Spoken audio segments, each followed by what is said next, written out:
Assalamualaikum warahmatullahi wabarakatuh. Perkenalkan, nama saya Wildan Aritakfir dengan nomor induk mahasiswa 2341407011111045. Nama saya Ahmad Suri Alamsyah dengan nomor induk mahasiswa 2321407071111001.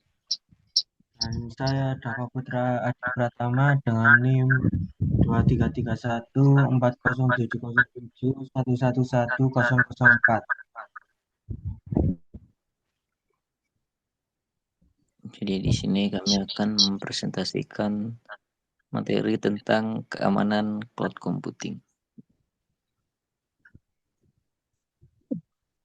Pendahuluan tentang keamanan cloud. Jadi keamanan cloud computing ini adalah salah satu aspek kritis yang mencakup pelindungan data, aplikasi, dan infrastruktur yang berjalan di lingkungan cloud. Dengan semakin banyaknya organisasi yang bermigrasi ke cloud, tantangan keamanan menjadi semakin kompleks dan memerlukan pendekatan yang komprehensif. Kemudian mengapa keamanan cloud computing penting? Jadi yang pertama itu data sensitif itu disimpan di infrastruktur yang tidak dikontrol langsung. Kemudian akses dari berbagai lokasi dan perangkat. Kemudian berbagi tanggung jawab antara penyedia cloud dan pengguna.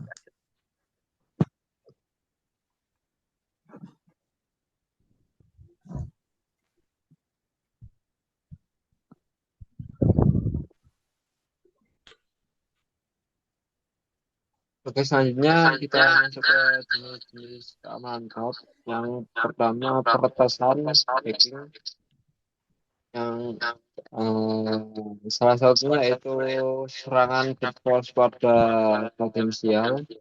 Hanya ada eksploitasi vulnerability pada aplikasi. Dan yang ketiga, social engineering untuk mendapatkan akses.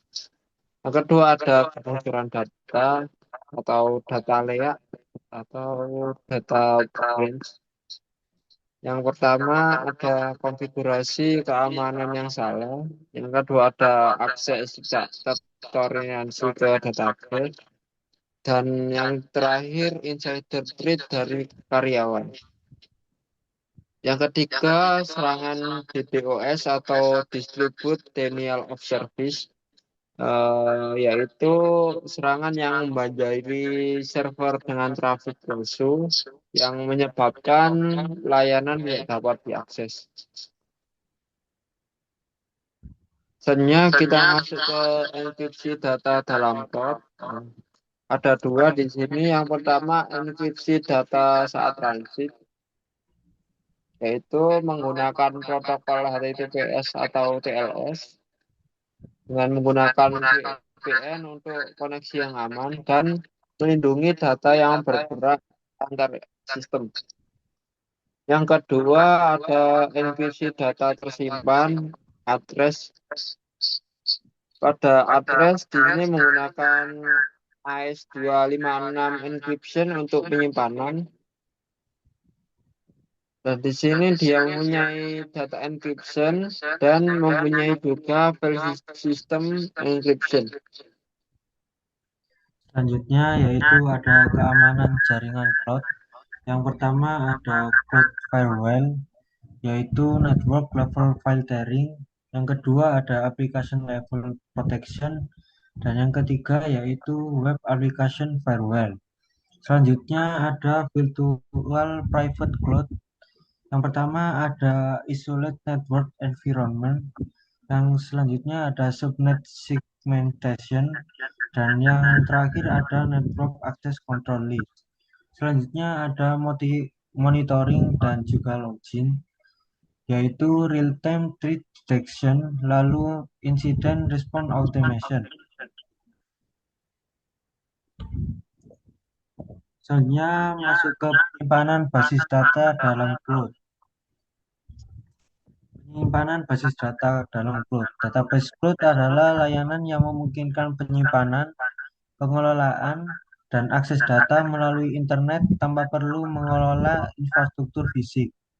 Layanan ini menawarkan skalabilitas, keandalan, dan efisiensi biaya yang tinggi. Keuntungan database cloud yang pertama adalah reduce operational overhead, lalu ada automatic scaling dan backup, selanjutnya ada high availability dan disaster recovery, lalu yang terakhir adalah global accessibility.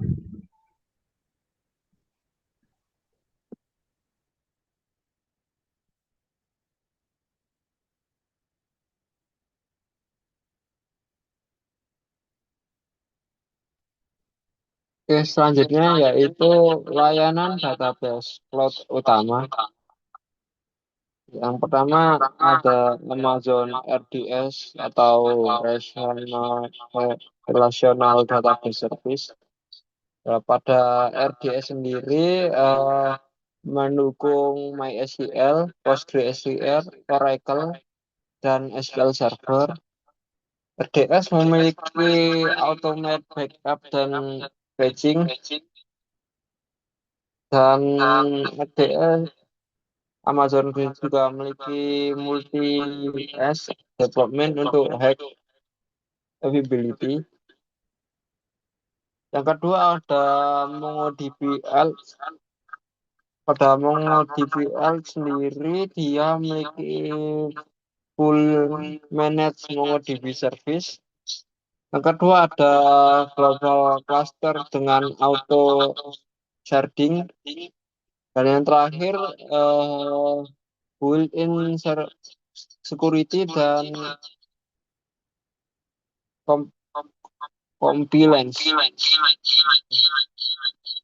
Yang terakhir yaitu ada Google Firestore. Dia menggunakan NoSQL Document Database. Dia memiliki keunggulan yaitu real-time synchronization. Dan yang terakhir dia memiliki Office support untuk mobile apps. Hanya ada akses global database. Yang pertama ada Content Delivery Network atau CDN. Dia menggunakan change frequency access data dan 8G location worldwide. Dan yang terakhir reduce latency untuk end user. Yang kedua ada Global Data Cluster yang memiliki keunggulan multi-region development. Yang kedua ada Reddit replicate dari berbagai region, dan yang keunggulan terakhir yaitu automatic failover. Sebenarnya di sini ada yang terakhir data locally consideration. Untuk keunggulannya yang pertama compliance dengan data residency law. Yang kedua ada optimizing data placement, dan yang terakhir balancing performance dan compilation. Selanjutnya kita masuk ke komputasi serverless.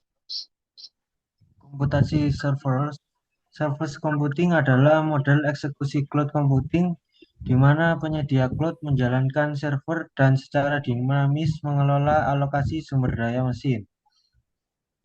Harga berdasarkan jumlah sumber daya yang dikonsumsi oleh aplikasi, bukan pada unit kapasitas yang telah dibeli sebelumnya. Karakteristik utama yang pertama yaitu no server management, yang kedua yaitu automatic scaling, yang ketiga yaitu Piper Executing Model, dan yang terakhir yaitu Event Driven Architecture. Selanjutnya kita masuk ke contoh platform serverless. Yang pertama ada AWS Lambda, support multiple programming language, lalu ada integrates dengan AWS Service. Yang ketiga yaitu maximum execution time. yaitu maksimalnya adalah 15 menit. Lalu ada event triggers dari S3, API Gateway, dan lain-lain. Yang kedua yaitu Google Cloud Function, HTTP trigger dan background function, lalu ada automatic scaling N0, dan yang terakhir yaitu built-in monitoring dan logging. Dan yang terakhir adalah Azure Function. Yang pertama yaitu multiple hosting plan, yang kedua yaitu durable function untuk workflow, dan yang terakhir yaitu integration dengan Azure ecosystem. Lanjut kita masuk ke skalabilitas serverless. Jadi secara skalabilitas yang pertama itu ada auto scaling karakteristik. Jadi scale dari 0 sampai beribu-ribu instance. Kemudian ada millisecond response time atau respon yang sangat cepat. Kemudian ada no pre-provisioning required. Kemudian ada concurrency management, provision concurrency untuk cold start optimization. Kemudian letter queues untuk error handling. Use case-nya itu yang pertama ada web API dengan traffic yang tidak predictable atau tidak dapat diprediksi. Kemudian ada data processing jobs, ada IoT data ingestion, kemudian ada image atau video processing.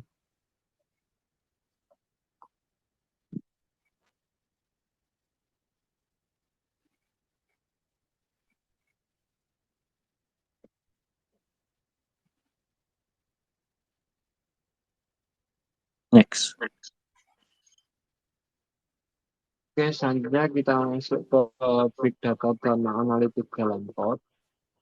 Ya, Big Data mengacu pada kumpulan data yang sangat besar dan kompleks, sehingga sulit diproses menggunakan aplikasi memeriksakan data tradisional.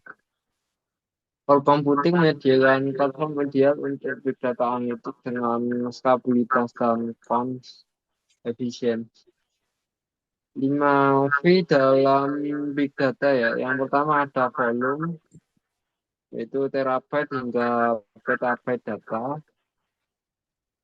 Yang kedua ada velocity dengan high speed dan data integration. Yang ketiga ada variety, struktur, semi struktur, dan unstruktur. Yang keempat ada veracity, data kuanti, dan akuransi. Yang terakhir ada value, business instinct dari data. Ini ada platform Big Data Cloud. Yang pertama ada AWS EMR atau Elastic MapReduce. Keunggulannya itu manage head-top framework. Nah, misalnya dia support Spark, Hive, dan Presto. Dan dia juga auto scaling cluster management. Yang kedua ada Google BigQuery. Keunggulan dari Google BigQuery yang pertama itu dia serverless data warehouse. Dia juga menggunakan SQL query pada petabyte data dan bisa digunakan untuk machine learning integration. Yang ketiga ada Azure Snap Analytics. Dia Unified Data Analytics Platform. Dia juga menggunakan data integration, warehousing, dan analytics. Dia dibangun dengan Apache Spark. Selanjutnya yaitu ada analytic real time dan batch. Yang pertama yaitu real time analytic, dia stream processing, lalu ada immediate insight, lalu use case fraud detection, recommendation engine. Yang toolsnya yaitu Apache Kafka, AWS Kinesis, lalu ada Google Cloud public atau sub. Yang kedua yaitu ada batch analytic. Yang pertama yaitu approach large volume of data, lalu ada schedule or track processing. Use case-nya yaitu monthly reports, data warehousing, lalu terusnya ada Apache Spark, lalu Adobe MapReduce. Selanjutnya yaitu Lambda arsitektur. Yang pertama ada combined batch dan real-time processing. Yang kedua yaitu speed layer untuk real-time. Yang terakhir yaitu batch layer untuk comprehensive analysis. Selanjutnya kita masuk ke dalam integrasi dan interoperabilitas. Integrasi dan interoperabilitas cloud. Jadi tantangan utamanya itu yang pertama ada multiple cloud platform dengan API yang berbeda.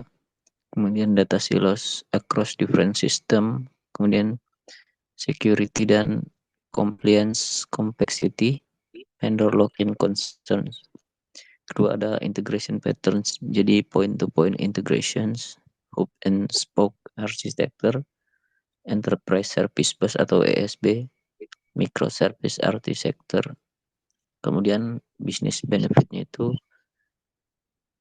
yang pertama ada improve data consistency, enhance business agility, kemudian better customer experience, dan reduce operational cost. API dan middleware. Jadi pertama itu ada API management, centralized API gateway, authentication dan authorization, ada rate limiting dan throttling, API versioning dan lifecycle management. Kemudian middleware solutionnya itu yang pertama ada message queue seperti RabbitMQ, AWS SQS. Kemudian ada event streaming atau seperti Apache Kafka. Kemudian ada integration platform seperti MuleSoft, Delbumi, dan service mesh untuk microservices. Selanjutnya API dan middleware protokol umum. Pada pertama kita bahas yaitu API dulu, protokol umum dari API. Yang pertama REST API, dia HTTP based communication, memiliki keunggulan fateless operation, resource based URL, dan standar HTTP method yaitu put, get, post, put, delete. Dan yang kedua ada communication protocol, dia HTTP atau HTTPS untuk web service. Hanya dia memiliki gRPC untuk high performance API. Hanya ada WebSocket untuk real time communication. Nah, yang terakhir MQTT untuk IoT device. Dan yang terakhir data format. Yang pertama ada format JSON, lightweight, human readable, mudah dibaca untuk oleh manusia. Yang pertama dan yang kedua ada XML, struktur, dan dia memiliki skema validation. Dan yang ketiga ada UAML, dia keunggulannya configuration file. Dan yang terakhir protokol reverse, dia menggunakan binary format. Selanjutnya kita akan masuk ke DevOps dan CI/CD. DevOps adalah budaya praktik dan tools yang meningkatkan kemampuan organisasi untuk menghasilkan aplikasi dan layanan dengan kecepatan tinggi, berkualitas, dan readable. CI/CD komponen yang pertama ada continuous integration, automate code regression, automate testing, code quality check. Yang kedua ada continuous development. Dia memiliki keunggulan untuk automate development ke production. Yang kedua ada blueprint development, dan yang terakhir rollback kapabilitas. Untuk tools populer untuk CI/CD yang pertama Jenkins, ya open source automation server. Yang kedua GitHub Action, dia bisa integrasi dengan GitHub. Yang ketiga ada GitLab CI, dia dibangun GitLab fitur. Yang terakhir ada Azure DevOps, dia menggunakan Microsoft ecosystem. Selanjutnya kita masuk ke edge computing. Edge computing adalah paradigma komputasi terdistribusi yang membawa komputasi dan penyimpanan data lebih dekat ke lokasi di mana dibutuhkan untuk meningkatkan response time dan menghemat bandwidth. Konsep dasar yang pertama yaitu pemrosesan data di edge network. Yang kedua, mengurangi ketergantungan pada cloud pusat. Yang ketiga yaitu distribusi computing arsitektur. Dan yang terakhir yaitu real-time data processing. Perbedaan dengan cloud computing tradisional yaitu yang pertama cloud containerization processing, yang kedua edge distribusi processing, yang ketiga ada latency edge lebih rendah, dan yang terakhir bandwidth edge lebih efisien. Yang selanjutnya yaitu pemrosesan data dekat dengan sumber, edge device, IoT sensor dan gateway, lalu smart camera dengan AI processing. Yang ketiga yaitu industrial controller, dan yang terakhir yaitu mobile device dengan edge kapabilitas. Selanjutnya ada data processing benefit.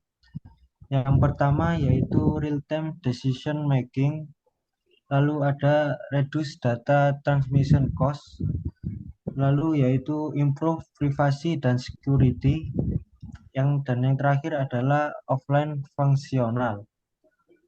Yang terakhir yaitu ada processing types.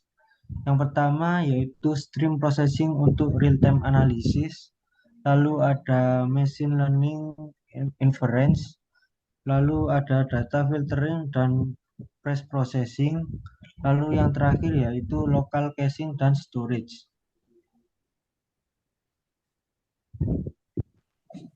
Kita lanjut ke keuntungan edge computing. Jadi itu keuntungannya ada beberapa. Yang pertama ada latency reduction.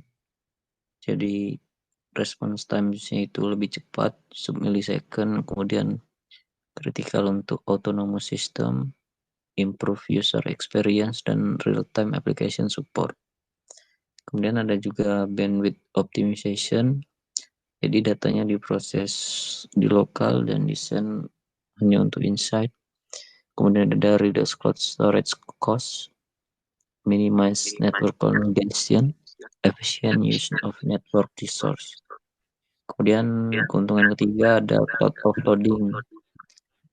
Salah satunya seperti distribute processing load, kemudian reduce cloud infrastructure cost, kemudian improve overall system scalability dan better resource utilization. Itu saja presentasi dari kami. Terima kasih. Assalamualaikum warahmatullahi wabarakatuh. Assalamualaikum warahmatullahi wabarakatuh.